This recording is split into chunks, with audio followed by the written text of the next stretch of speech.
That is called Uttuniyam, season, time or period. For every living beings, living things, even plant, there is a season, there is a time. We cannot define it. The time factor or it is some sort of energy we cannot explain, that you can understand. So even certain flowers, fruits we can see during certain period. But we cannot explain why. And conception in the mother's womb also take place during certain period, but not every day. Now this is called season. This is another kind of cosmic energy. You can see how scientifically the Buddha has explained all these things without depending on mere belief or mythology.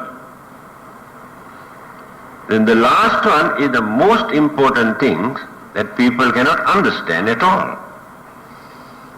That is called Dhamma Niyam. I think you have heard there are many meanings of this word, Dhamma or Dharma. Usually when we use the word Dharma, we refer to the teachings of the Buddha, that's all.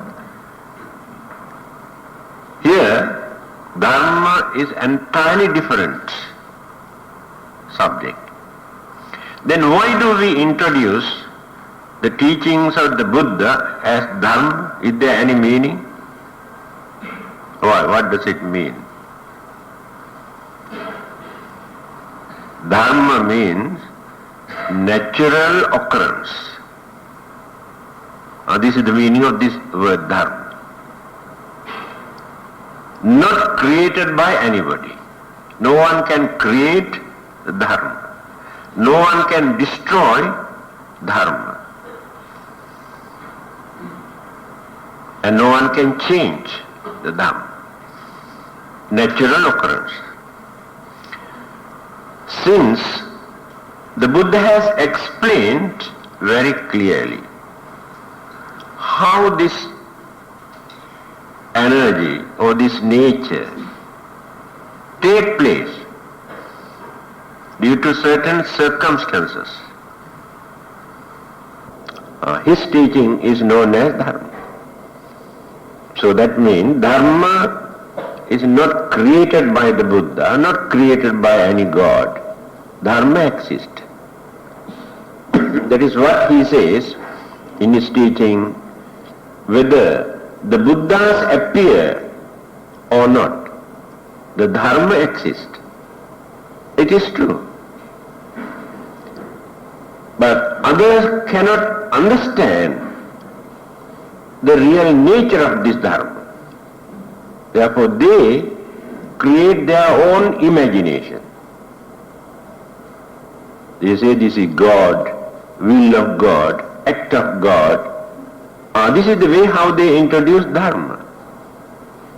The Buddha did not refer to a person. It is the nature. This nature is not created by God or human being. So we are subject to this natural phenomena, natural occurrences, whether we like or not. We cannot stop. Now you can understand why the Buddha's teaching is known as Dharma. Then what is this Dharma now we are talking about? That is, in simple language, the nature. We always say it is natural. When we cannot understand, we say it is natural. Or this is the nature in this world. Natural occurrences. Incomprehensive. That means we cannot analyze and comprehend, understand how these things take place. The world or the universe or the life, everything exists because of this dharma. Again, another meaning of this word, justice, order, peace. Here, morals and immoral. We analyze the dharma according to morals and immorals, good and bad. When the human mind is polluted, cruel, wicked, that is adharma, going against the dharma. That is also opposite side of dharma. When the mind is cultured, well trained, and justice and peace and happiness and honesty and kindness, good qualities are there, then we say there is dharma. So English, we would do righteous way of life. That is dharma. So here, among these five factors, mental energy, karmic energy, season order, then the germinal order, natural phenomena. These are the five factors. Now let us take beautiful flowers, different design, birds, different colors, multicolors, plant, different colors, the leaves. So we cannot understand how these things take place. So many people say, oh, this is act of God. This is the only language that we can use. God has designed all these things.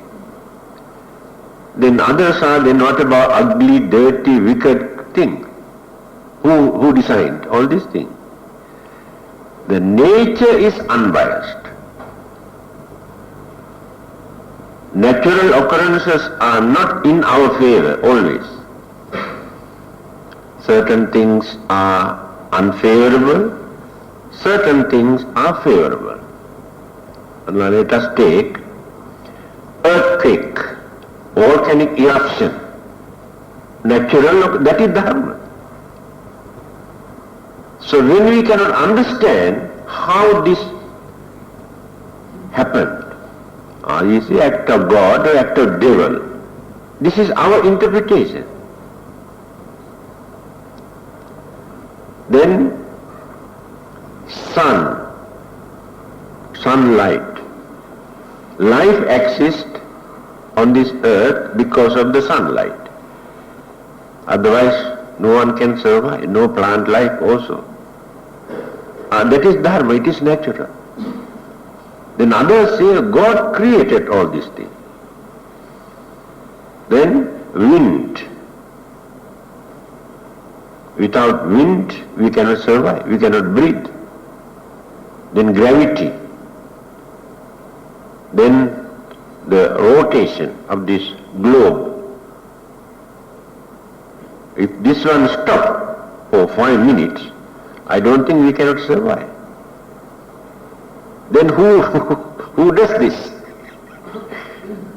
This is the nature of dharma. That is what the Buddha says. The Buddhas appear and disappear from time to time. And they explain the nature of this dharma for us to adjust our way of life, to understand this. So when we are ignorant, when we cannot understand, then we create our own imagination. You can understand long ago, say a few hundreds or a few thousand years ago, so what kind of belief we had about rain, wind, thunder, lightning, rainbow, and earthquake. We had our own imagination. But scientists have done a tremendous service according to their discoveries without depending on religion or mythology or belief. In fact, we cannot get correct information regarding these things from a religion. Because religion is based on belief. Many religionists never try to analyze anything, advise us to believe something, that's all. The Buddha's technique, his method is different. He advises us not to believe at once. Use your understanding, your limited knowledge, your sense of reasoning within your capacity. Then you can understand certain things, but you can go on developing this understanding. Therefore, don't take anything for granted at the beginning. Don't decide anything. Later, you will come to know that the concept or the belief you developed at the beginning was wrong. Even scientific discoveries also, in time to come, some other scientists discover many more things, new discoveries. Because we use only our limited human mind to understand these things.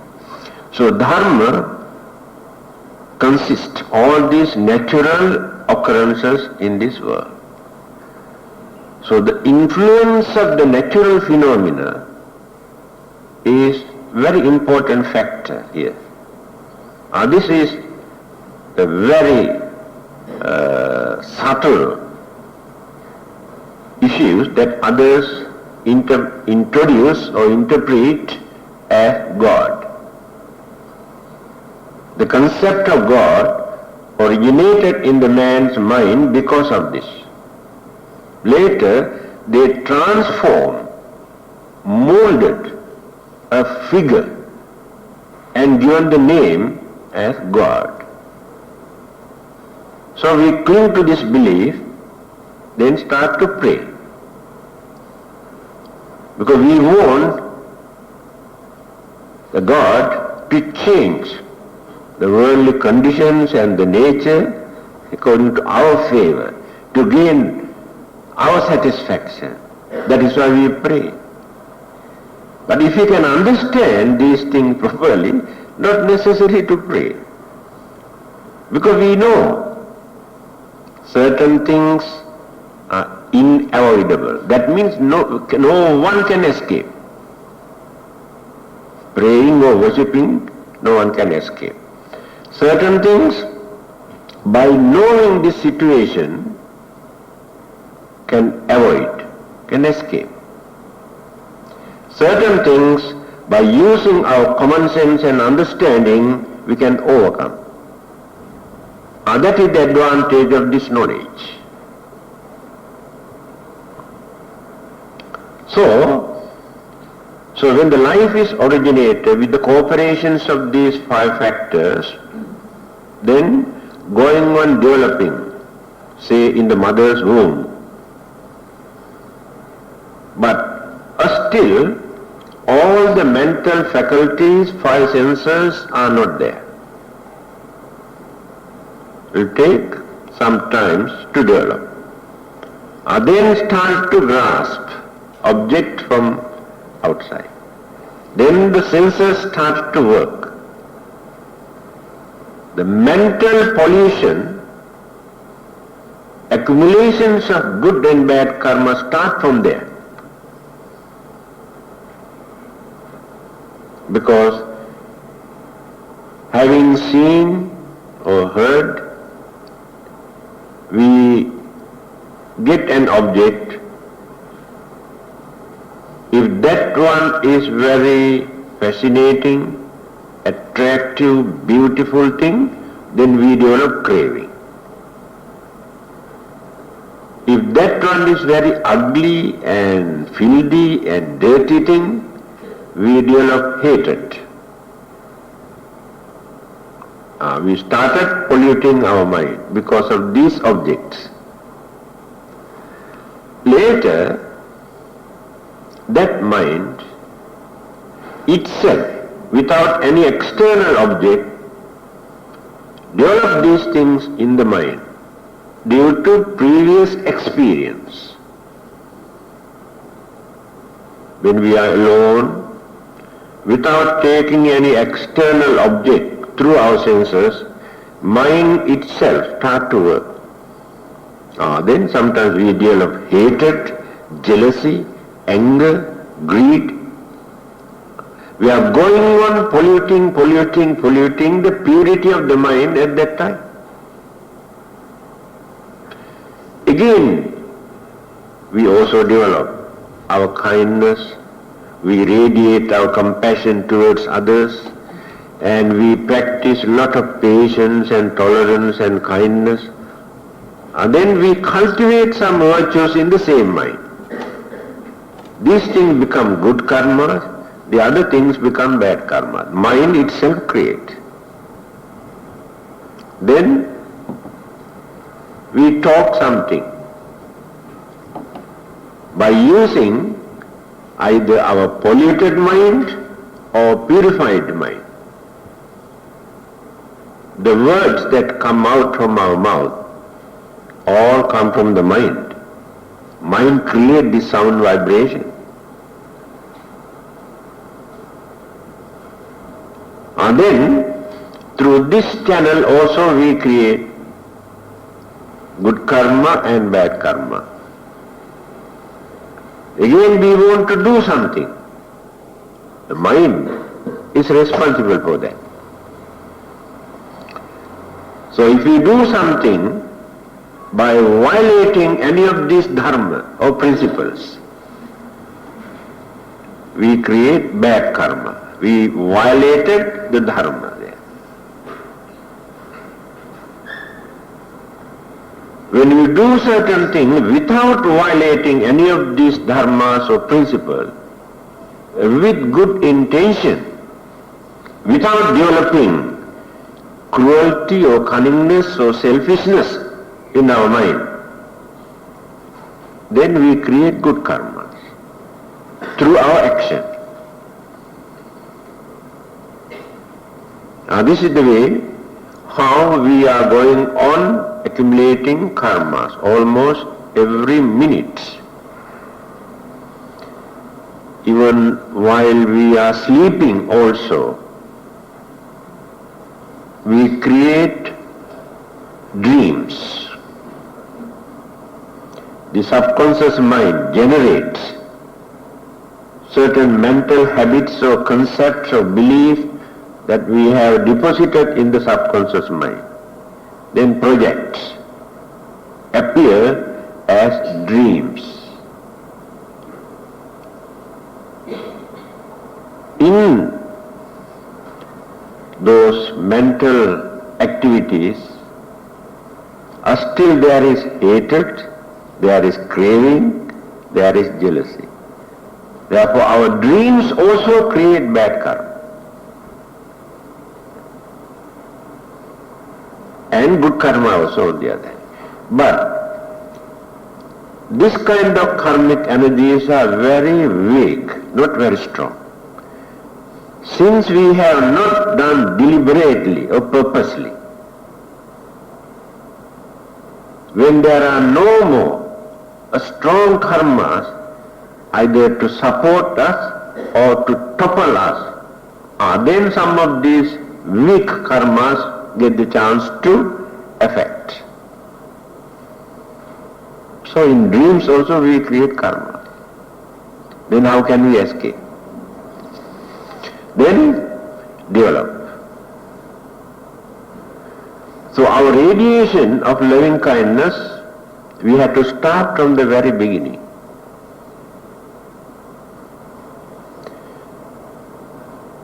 Another good example, when the Buddha, when he was spending his time in one of the one of the heavens, waiting for a suitable period, time, and he watched very carefully 5 things. Among those 5, the mother is the most important thing. Who is the suitable mother to be my mother? Chosen this particular lady, Queen Mahamaya. Not because that she is belonged to a royal family or rich family, but her mentality, her virtues, characters, temperament, health, all these qualities are very important. So having seen this particular lady is very virtuous, very religious and very healthy, he decided to choose this particular mother. Mother's mental attitude is very important to nurture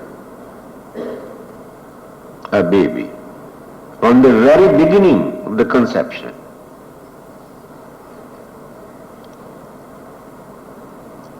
We have seen so many living examples how mother's mental attitude affects the babies. The mother, it is shock, sudden shock, or fear, or tension. All these things affect the baby. If the mother is very jealous, very greedy, very hot-tempered, this mental attitude also affects the baby. And if she is very kind and understanding and virtuous, that mental attitude support to produce a healthy, sound-minded baby. Therefore, a mother's mental attitude is very important. Even today, medical science also explain, psychologists explain this thing. So everything depends on our mind, how we use our mind.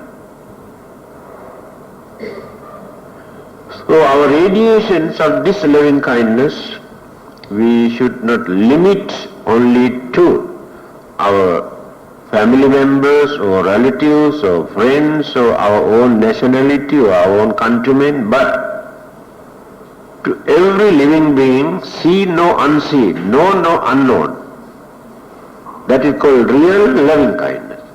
Otherwise we become biased. There is some sort of dark corner in our mind if we are going to limit.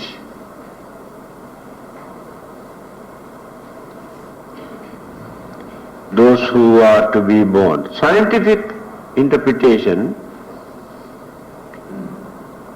because they have no idea about karma. But psychologists accept it already. They say mind is the byproduct of the elements, creams or the essence of the elements. But this belief was rejected by another well-known scientist, Albert Einstein. He says,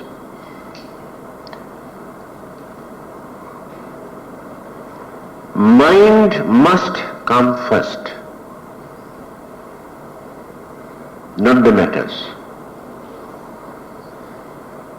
then this mental energy is supported by the elements. So he has developed his understanding up to that extent. When the Buddha said, Mano Pubbangama Dhamma, mind is the forerunner. Mind is responsible for everything. Can understand that mind, without mind, there is no life. Life cannot originate. It is not that later we get this mental energy. So scientists had to withdraw that former belief.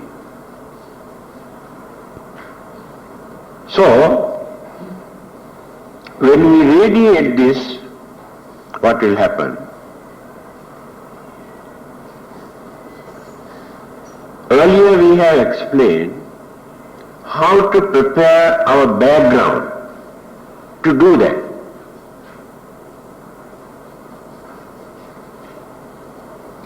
Now we have started already.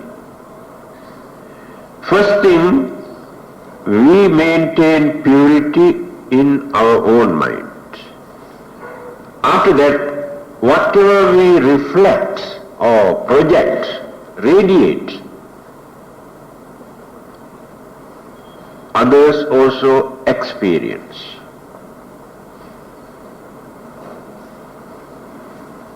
It really works. Now take for instance, you can practice this. Assume you have some enemies who are jealous or try to harm you. As Buddhist, you should not try to harm them. Better practice this method and see how changes can take place. You must radiate your kindness toward that enemy without thinking that how nice if he dies so early, so much the better, I can sleep peacefully. Not in that way. Don't develop hatred towards him. Don't hate him. When you develop, radiate this kindness, you can see some changes in that particular man's mind. Having seen that,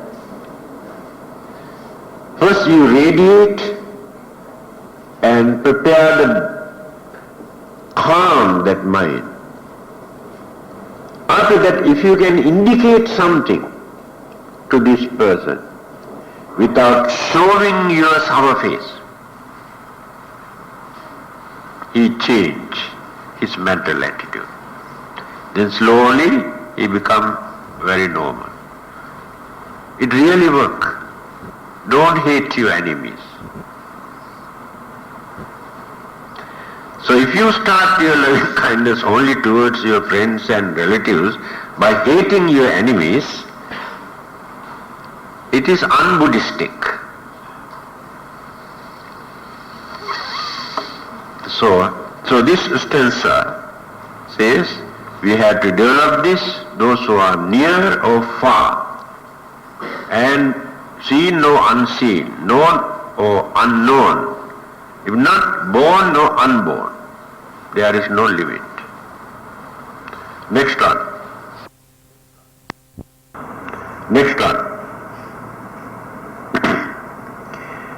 Naparo parang nikubbeta nati manyeta kattha chi nam kanchi vyarosana patigha sanya nanya manyassa dukkha micchaya na paro parang nikubbeta, let not one deceive another. Nati manyeta kattha chinam kanchi, nor despise any person whatsoever in any place. Vyarosana patigha sanya, in anger or ill will. Nanya manyasa dukkha michaya, let him not wish any harm to another. These are the few advices here. So the first thing is very difficult nowadays. Let not one deceive another. Very difficult. Because we have organized our way of life in such a way by adopting very cunning, very selfish method. So for our living, it has become some sort of habit or passion to bluff others, deceive others, or swindle others. Very, very few people can escape from this. Must have very strong willpower or determination or understanding. Naturally, even small children, they know how to bluff. So bluffing, swindling, cheating, all these things have become our habit. To get rid of them, we must have very, very strong understanding or willpower.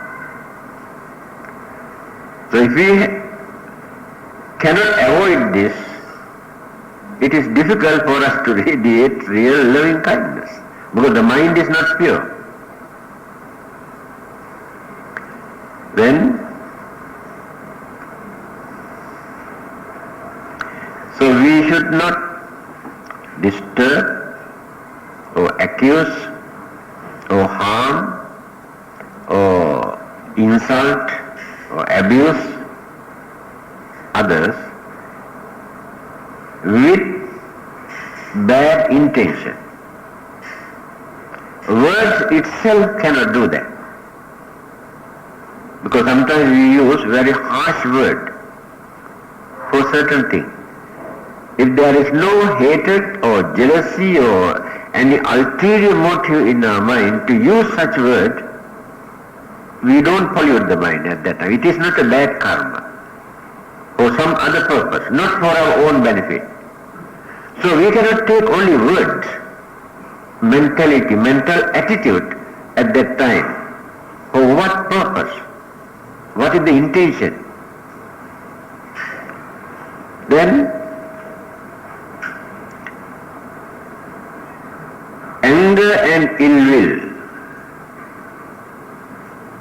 I have told you the difference between anger and ill will. Anger is emotional. This emotional feeling suddenly flare up. We cannot control. But there must be understanding in our mind, or this anger is dangerous to me as well as towards others. Therefore I must try to calm this mind, calm down. Otherwise, this anger can create a lot of problems, create misunderstanding, enmity, harm others, disturb others' mind. But this anger suddenly flare up and again slowly goes down. But ill will is not like that. Ill will is just like grudge or some sort of enmity. We harbor, we nurture, maintain in our mind for a long period. And that is called ill will. So we like to see the downfall of that person whom we don't like. That is ill will. So ill will is very dangerous. Among those three kind of mental energies which create bad karma, this ill will is one of them. That hatred or ill will which we develop in our mind create bad karma. Then let him not wish any harm to another. So when we develop our jealousy, we cannot tolerate others' prosperity, progress, how others enjoy their life. We cannot tolerate.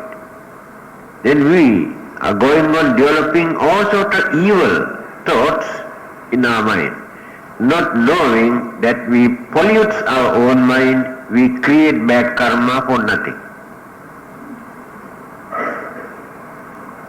These problems we have to face when we are going to lead a worldly life.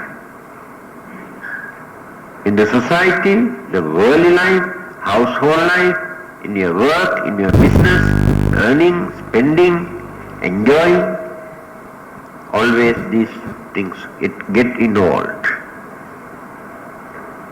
So very difficult to avoid.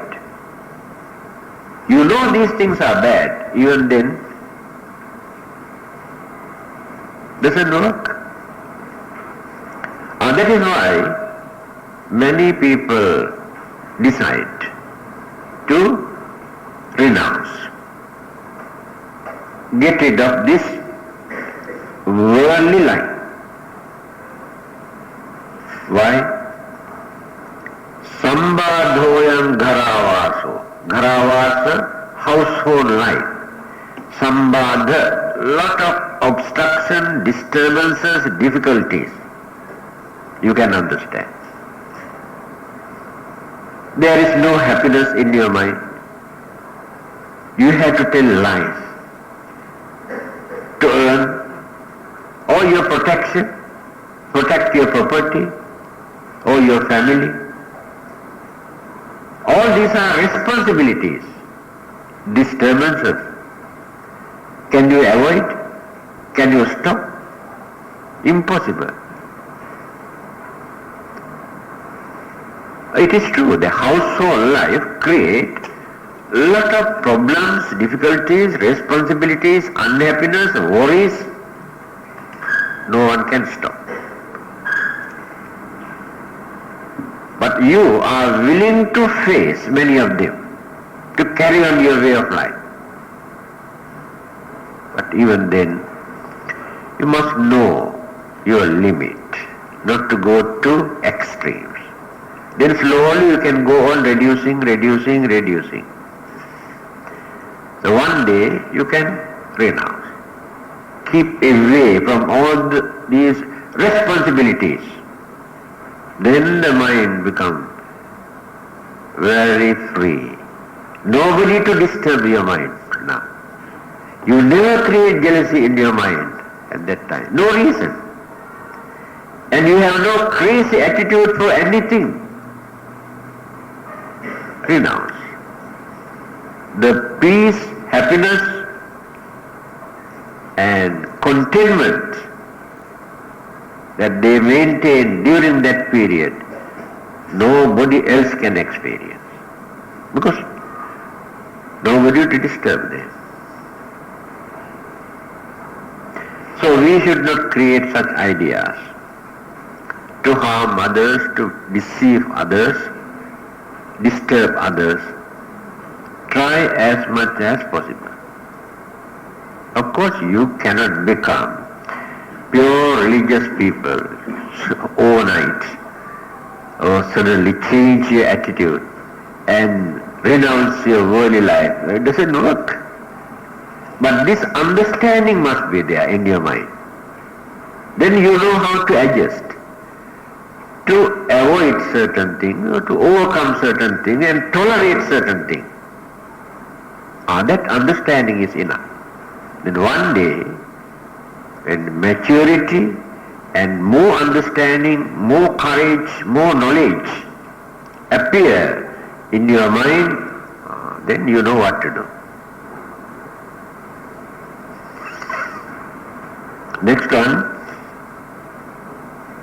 Mata yatha niyang puttang ayusa eka putta manurakhe evampi sabba bhutesu mana sambhavaye aparimana. Just as a mother would protect her only child at the risk of her own life, even so, let him cultivate a boundless heart towards all beings. These sayings of the Buddha, I think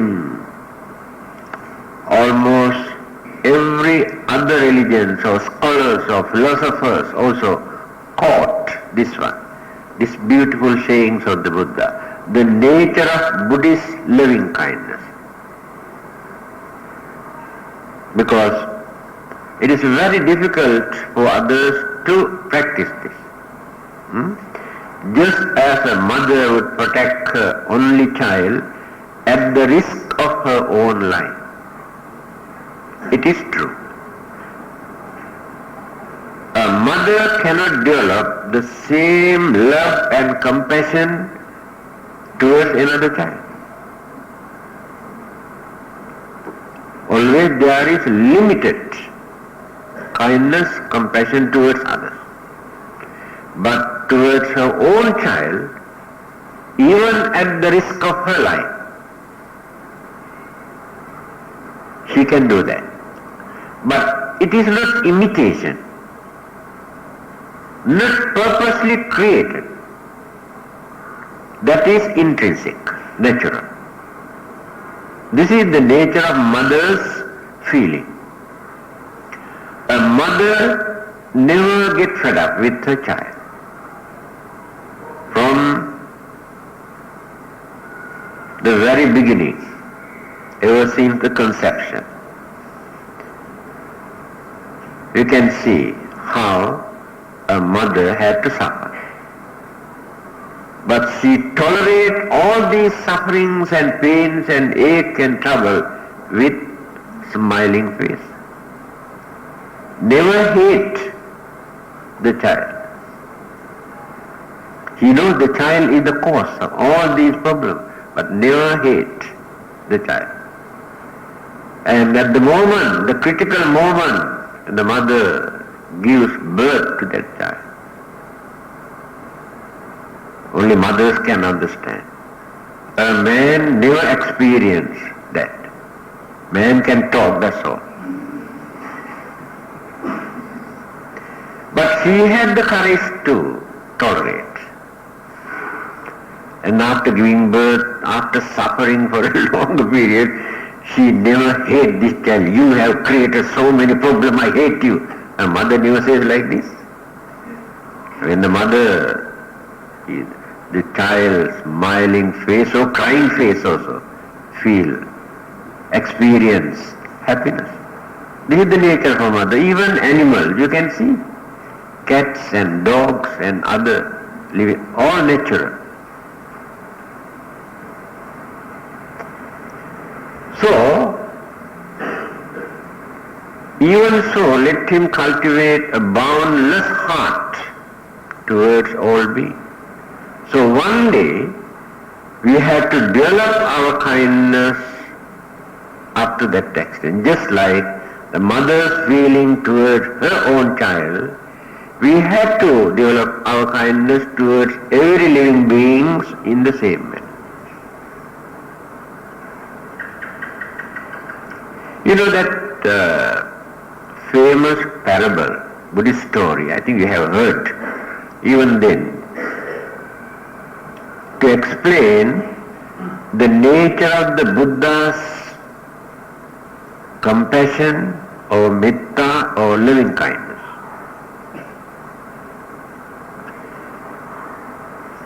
A bodhisattva, how he cultivates all these virtues and good qualities to gain his enlightenment, to become a Buddha. Earlier, not after becoming a Buddha. Without cultivating these qualities, earlier, life after life, a person cannot become a Buddha. So the Buddha means embodiments of all the virtues that he has developed earlier. That is the meaning of Buddha. So during the one of his previous birth, he was concentrating more on loving kindness. A dog who had a very big wound and nobody wanted to attend. A stray dog. And severe pain. And poor dog doesn't know what to do. So he wanted to go and do something to relieve the suffering. So he went and examined. He found a lot of worms there inside the wound. Then he knew certain medicine, herbs. So he wanted to apply some medicine there. Then the second thought appeared in his mind. Now these worms are also living beings. If I apply this medicine, all these worms die. So how can I apply this medicine? He went on thinking. And he had an idea. Without destroying this worm, he wanted to trade. So he decided to cut a piece of flesh from his body and pick them one by one and put them into the flesh for their survival. He did that. When he wanted to pick up one by one, he knew these worms are very, very tender. If I touch them like this, I hurt them. They may die. Then how to pick up? Then, what he did? He used his tongue to pick one by using his tongue and put into this. Then applied medicine. You may think, what a ridiculous, what a stupid man. Yes, this is our way of thinking. If he also thought like us, he never become a Buddha. Here you can understand the nature of Buddhahood, why we worship and bow down. What sort of compassion, kindness, qualities, virtues he has developed up to that extent, we cannot even imagine how can a man just think. It is not childish, it is not ridiculous, this is our way of thinking. But that is his feeling. This is the nature of loving kindness that Buddhism explains. Mittancha sabba lokasmin mana sambhavaye aparimanam uddham adhocha tiriyancha asambadham averam asapattam. Let thoughts of boundless love pervade the whole world, above, below and across, without any obstruction, without any hatred, without any enmity. Now we have done a lot of work earlier, come come to this stage. Because we cannot do these things suddenly. This is the gradual development of the mind, how we cultivate, how we purify our mind. Now we have come to this stage. Let thoughts of boundless love, that means no limit. We have to radiate this. You may think we can love all the others but not mosquitoes. That means you narrow your loving kindness.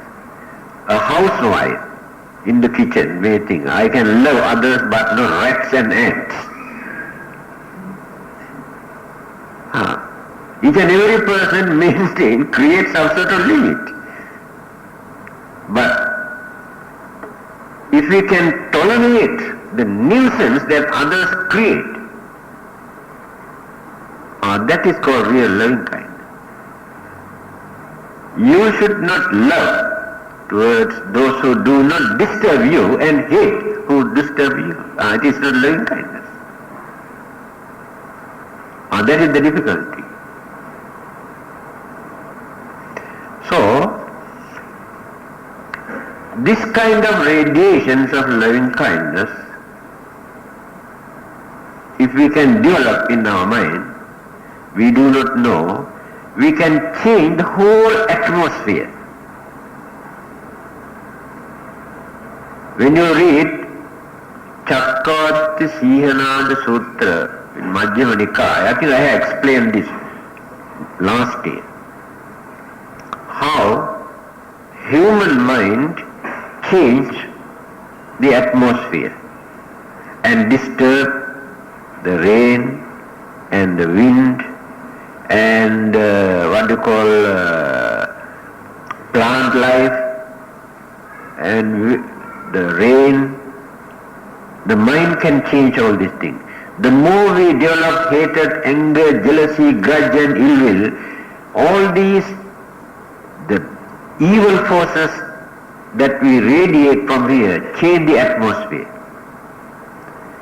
I think you can remember a well-known Jataka story. It's very meaningful. A righteous king who has ruled his country without any discrimination, without hurting anybody, very, very unbiasedly. So he wanted to know whether there is anybody in his kingdom who is not happy with his way of ruling the country. He asked many people. Everybody says, oh, very nice, we feel very happy. We are very fortunate to have a ruler like this. But still he cannot satisfy.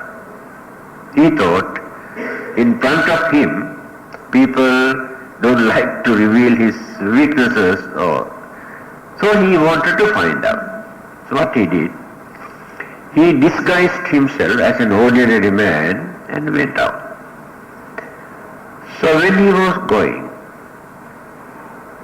he saw a man was sitting under a tree.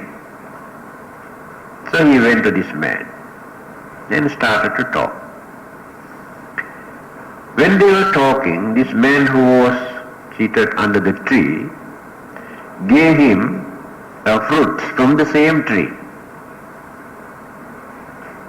Everybody knows this particular fruit is very bitter, cannot eat. Then he asked, how can I eat this one? This is very bitter. And the man he was meditating there, he told him, you better eat and see. So just he eat little bit, found that very sweet. Then how come? I had never heard before that this particular fruit is very sweet. Why? Then the meditator told him, there are two reasons for that. First thing, I have been radiating my loving kindness under this tree for many years, almost every day. And the atmosphere around this area also change. There are some other Jataka stories. Some meditators, when they spend in the jungle, radiating this loving kindness, all those fierce animals have become very tame, become harmless. And this is the power of this radiation. So that is one of the reasons. The other reason is the ruler of this country, but he doesn't know this. This is the ruler. He said, the ruler of this country is a wonderful man, very pious, religious, virtuous, harmless, honest man. And the way how he ruled the country without any discrimination, real justice and peace. So each and every person experience. And this is the power of the Dharma. This is Dharma. So the atmosphere also completely changed. So today we are experiencing very bitter taste, the news that we get from all over the world. How human beings massacre, slaughter his own